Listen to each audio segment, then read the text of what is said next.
আসসালামু আলাইকুম প্রিয় ভিউয়ার্স। আজকের ভিডিওতে আমরা আলোচনা করব ঈমান বিশুদ্ধ করার বিষয়। ঈমান হলো আমাদের জীবনের মূল ভিত্তি। এটি বিশুদ্ধ না হলে আমাদের আমল কবুল হবে না।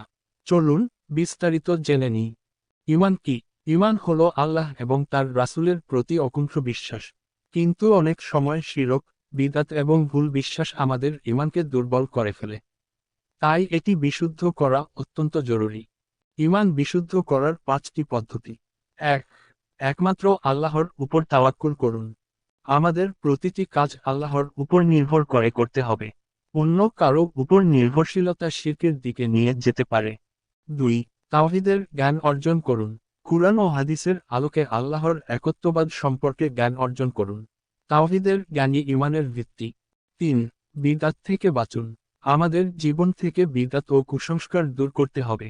রাসূলুল্লাহ যা করেননি তা আমাদেরও করা উচিত নয়। ৪. শিরক বর্জন করুন। শিরকের যেকোনো রূপ থেকে সাবধান থাকুন, কারণ শিরক ঈমান ধ্বংস করে দেয়। ৫. নিয়মিত আত্মপর্যালোচনা করুন। প্রতিদিন আপনার আমল পর্যালোচনা করুন। নিজেকে জিজ্ঞাসা করুন, আজ আমি আল্লাহর জন্য কতটা খাঁটি থাকতে পেরেছি। প্রিয় ভিউয়ার্স, ঈমান বিশুদ্ধ করা শুধু একটি কাজ নয়, এটি একটি অবিচ্ছিন্ন প্রক্রিয়া। আল্লাহ আমাদের সবাইকে সঠিক পথে পরিচালিত করুন।